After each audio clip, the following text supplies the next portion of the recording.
اشفاق احمد کہتے ہیں کہ محبت کسی کے لیے اپنی جان قربان کرنا نہیں ہے، کیونکہ یہ جان تو اللہ کی امانت ہے۔ ہمارے پاس محبت تو کسی کی رضا اور خوشی کے لیے اپنی رضا اور خوشی قربان کرنے کا نام ہے۔ مرد کی محبت عورت کو کبھی مکمل سایہ نہیں دیتی، اس کے رویوں کی دھوپ کہیں نہ کہیں سے عورت پر پڑ ہی جاتی ہے۔ لوگ اپنی بوریت دور کرنے کے لیے اگر آپ سے رشتہ رکھے تو اسے محبت سمجھنے کی غلطی نہ کیجیے۔ مرد کی خوبصورتی اس کی شکل میں نہیں، اس کے الفاظ میں ہوتی ہے۔ اگر اس کے الفاظ بدصورت ہو جائیں تو اچھا خاصا دکھنے والا مرد بھی مکروہ لگنے لگتا ہے۔ ہر وہ شخص جو آپ کی زندگی میں قدم رکھتا ہے، اس کے آنے کا کوئی نہ کوئی سبب ہوتا ہے، کیونکہ آپ کو محبت کرنا سکھا دیتے ہیں۔ کچھ لوگ محبت نبھانا سکھا دیتے ہیں، کچھ صبر کرنا سکھا دیتے ہیں، تو کچھ خواب دکھانا، اور کچھ لوگ انہی خواب کو پورا کرنے کا حوصلہ دے جاتے ہیں۔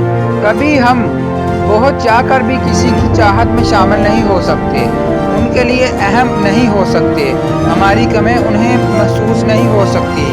ہم کتنی ہی کوشش کر لیں، ہمارا نام ان کے لیے بے نام ہی رہتا ہے۔ اہمیت کسی بھی طرح سے خریدی نہیں جا سکتی۔ بانو قدسیہ کہتی ہیں، اگر کوئی عورت خود تمہاری طرف رجوع کرتی ہے تو پھر تم پر فرض ہے کہ اس کی خاطر مر جاؤ، کیونکہ کوئی عورت تب تک کسی مرد میں دلچسپی نہیں لیتی جب تک وہ مرد اس کی نظروں میں دنیا کے تمام مردوں سے عظیم نہ ہو۔ دنیا دوسری چیزوں سے غافل کر دیتی ہے۔ دنیا دار جب ایک چیز حاصل کر لیتا ہے تو اسے دوسری چیز کا حرص لاحق ہو جاتا ہے۔ عورت کو ایک ایسے مرد کی ضرورت ہوتی ہے جو اس کی ہر کام میں مدد کرے، اس کی عزت کرے، اس کے لاڈ میں زمانے سے اور حالات سے لڑ جائے، ایسے مرد کی نہیں جو دنیا کے سامنے عورت کی تذلیل کرے۔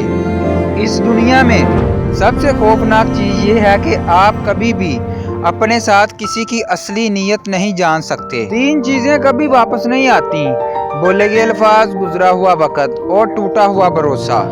جب کمینے عروج پاتے ہیں، اپنے ماضی کو بھول جاتے ہیں۔ کتنے کم ضرب ہیں یہ غبارے، چند پھونکوں میں پھول جاتے ہیں۔ تمہاری کہانی اس لیے رک گئی ہے کیونکہ اللہ چاہتا ہے کہ تم اس کا اگلا حصہ خود لکھو۔ جسے تم تاخیر سمجھ رہے ہو وہ دراصل دعا کا موقع ہے، تو پھر اٹھاؤ ہاتھ اور اپنا نصیب بدل دو۔ شوہر کا تھوڑا سا احساس کرنا بیوی کے سارے غم ہلکے کر دیتا ہے کہ ایک بیوی کے لیے اس کا شوہر ہی کل کائنات ہوتا ہے، اور باپ کے بعد شوہر ہی بیوی کے سر کی چھت اور اس کا مان ہوتا ہے۔